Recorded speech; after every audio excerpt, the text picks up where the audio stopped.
जय बुद्धौ शरणं अन्विच्छ कृपणः फल हेतवः बुद्धियुक्तो जहाति उभे सुकृत दुष्कृते तस्माद्योगाय युजस्व योगः कर्मसु कौशलम् कर्मजं बुद्धियुक्ता हि फलं त्यक्त्वा विनीषणाः जन्म बंध विनिर्मुक्ताः पदम गच्छन्ति नाम्यम्।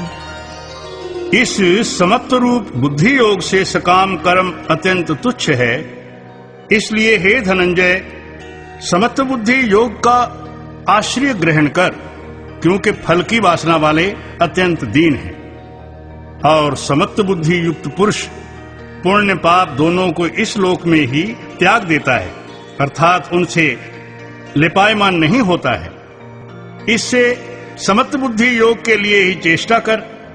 यह समत्व बुद्धि रूप योग ही कर्मों में चतुरता है, अर्थात कर्म बंधन से छूटने का उपाय है। क्योंकि बुद्धि योग युक्त ज्ञानी जन कर्म से उत्पन्न होने वाले फल को त्याग कर जन्म रूप बंधन से छूटे हुए निर्दोष अर्थात अमृतमय परम पद को प्राप्त होते हैं।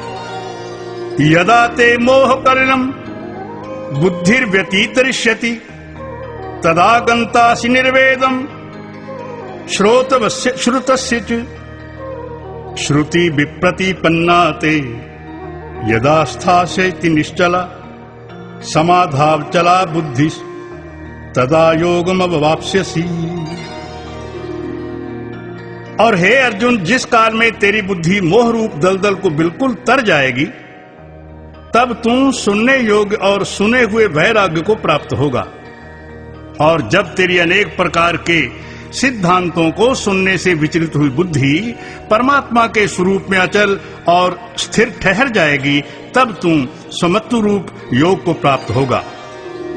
अर्जुनो वाच स्थित प्रज्ञस्य का भाषा समाधिस्थस्य केशव स्थित धीः किम प्रभाषेत किमासीत ब्रजेत किम। इस प्रकार भगवान के वचनों को सुनकर अर्जुन ने पूछा, हे केशव, समाधि में स्थित स्थिर बुद्धि वाले पुरुष का क्या लक्षण है? और स्थिर बुद्धि पुरुष कैसे बोलता है, कैसे बैठता है, कैसे चलता है?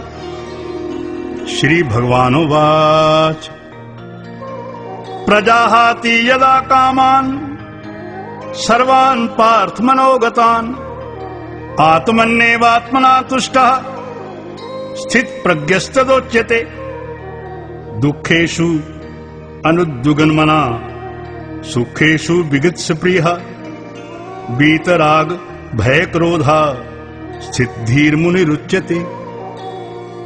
यह सर्वत्रानभिस्नेष तत्तत् प्राप्य शुभाशुभम् नाभिनन्दति न द्वेष्टि तस्य प्रज्ञा प्रतिष्ठिताः यदा संहर्ते चायम् कूर्मोऽङ्गानीव सर्वशः इन्द्रियाणि इन्द्रियार्थेभ्यस् तस्य प्रज्ञा प्रतिष्ठिताः।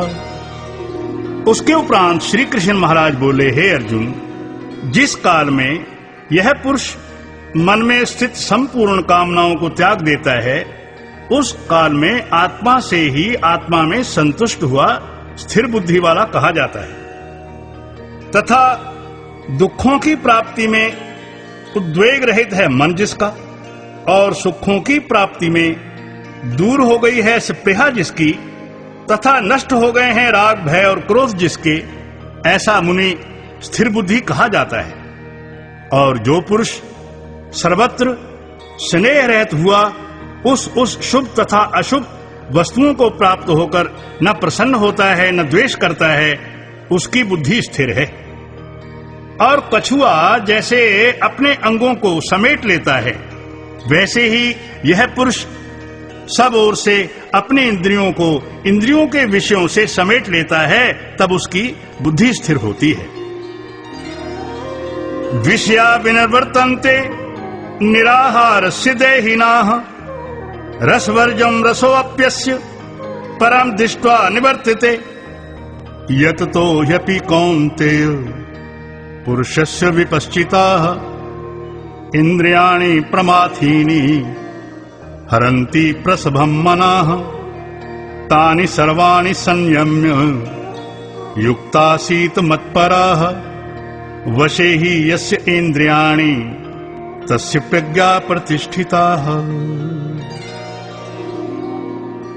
यद्यपि इंद्रियों के द्वारा विषयों को ना ग्रहण करने वाले पुरुष के भी केवल विषय तो निवृत्त हो जाते हैं, परंतु राग नहीं निवृत्त होता। और इस पुरुष का तो राग भी परमात्मा को साक्षात करके निवृत्त हो जाता है। और हे अर्जुन, जिससे कि यत्न करते हुए बुद्धिमान पुरुष के भी मन को यह प्रमथन करने वाली इंद्रियां बलात्कार से हर लेती हैं, इसलिए मनुष्य को चाहिए कि उन संपूर्ण इंद्रियों को वश में करके समाहित चित्त हुआ मेरे प्राण स्थित होवे, क्योंकि जिस पुरुष के इंद्रियां वश में होती हैं उसकी ही बुद्धि स्थिर होती है। ध्यायतो विषयान पुंसः संगस्तेषुपजायते संगात् संजायते कामः कामात् क्रोधो अभिजायते क्रोधात् भक्ति सम्मोहः सम्मोहात् स्मृति विभ्रमः स्मृति भ्रंशात् बुद्धिनाशो बुद्धिनाशात् प्रणश्यति राग द्वेष व्युक्तैस्तु विषयानि इंद्रियैश्चरन् आत्मवश्यैर्विधेयात्मा प्रसादमधिगच्छति। और हे अर्जुन, मन सहित इंद्रियों को वश में करके मेरे प्राण न होने से मन के द्वारा विषयों का चिंतन होता है, और विषयों को चिंतन करने वाले पुरुष की उन विषयों में आसक्ति हो जाती है, और आसक्ति से उन विषयों की कामना उत्पन्न होती है, और कामना में विघ्न पड़ने से क्रोध उत्पन्न होता है, और क्रोध से अविवेक अर्थात मूढ़ भाव उत्पन्न होता है, और अविवेक से स्मरण शक्ति भ्रमित हो जाती है, और स्मृति के भ्रमित हो जाने से बुद्धि अर्थात ज्ञान शक्ति का नाश हो जाता है, और बुद्धि के नाश होने से यह पुरुष अपने श्रेय साधन से गिर जाता है। परंतु स्वाधीन अंतःकरण वाला पुरुष राग द्वेष से रहित अपने वश में की हुई इंद्रियों द्वारा विषयों को भोगता हुआ अंतःकरण की प्रसन्नता अर्थात स्वच्छता को प्राप्त होता है। प्रसादे सर्व दुखानां हानिरस्योपजायते प्रसन्न चेत्सो हयाशु बुद्धि परिवतिष्ठते नास्ति बुद्धिर्युक्तस्य न च युक्तस्य भावनाः न च भावयतः शांतिर् अशांतस्य कुतः सुखम् इंद्रियाणां हि चरितां यन्मनो अनुविधीयते तदस्य हरति प्रज्ञां वायुर्नावं व्यवाम्भसि। और उस निर्मलता के होने पर उसके संपूर्ण दुखों का अभाव हो जाता है, और उस प्रसन्न चित्त वाले पुरुष की बुद्धि शीघ्र ही अच्छी प्रकार स्थिर हो जाती है। और हे अर्जुन, साधन रहित पुरुष के अंतःकरण में श्रेष्ठ बुद्धि नहीं होती है, और उस अयुक्त के अंतःकरण में आस्तिक भाव भी नहीं होता है, और बिना आस्तिक भाव वाले पुरुष को शांति भी नहीं होती है। फिर शांति रहित पुरुष को सुख कैसे हो सकता है?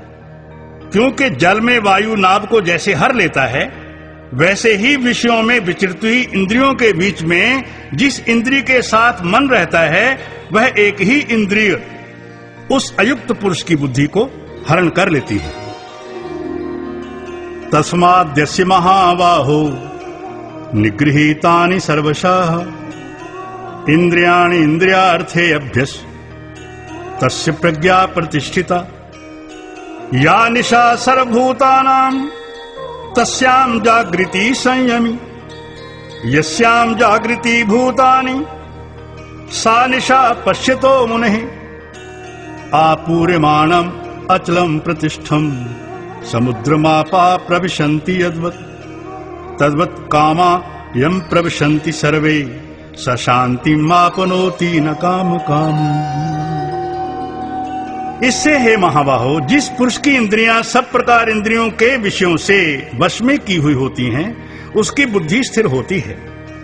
और हे अर्जुन, संपूर्ण भूत प्राणियों के लिए जो रात्रि है, उस नित्य शुद्ध बोध स्वरूप परमानंद में भगवत को प्राप्त हुआ योगी पुरुष जागता है। और जिस नाशवान क्षण भंगुर संसारिक सुख में सब भूत प्राणी जागते हैं, तत्व को जानने वाले मुनि के लिए वह रात्रि है। और जैसे सब ओर से परिपूर्ण अचल प्रतिष्ठा वाले समुद्र के प्रति नाना नदियों के जल उसको चलायमान न करते हुए ही समा जाते हैं, वैसे ही जिस स्थिर बुद्धि पुरुष के प्रति संपूर्ण भोग किसी प्रकार का विकार उत्पन्न किए बिना ही समा जाते हैं, वह पुरुष परम शांति को प्राप्त होता है, ना कि भोगों को चाहने वाला।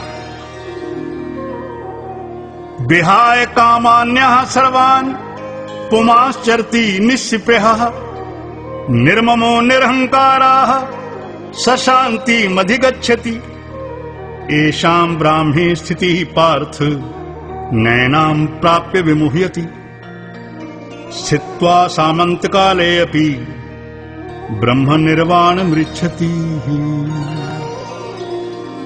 क्योंकि जो पुरुष संपूर्ण कामनाओं को त्याग कर ममता रहित और अहंकार रहित स्पृहा रहित हुआ वर्तता है, वह शांति को प्राप्त होता है। हे अर्जुन, यह ब्रह्म को प्राप्त हुए पुरुष की स्थिति है।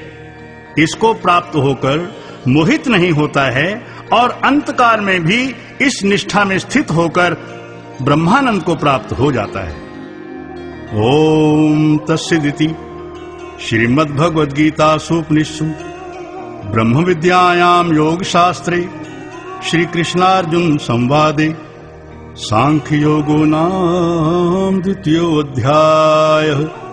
हरि ओम तत्सत्, हरि ओम तत्सत्, हरि ओम तत्सत्।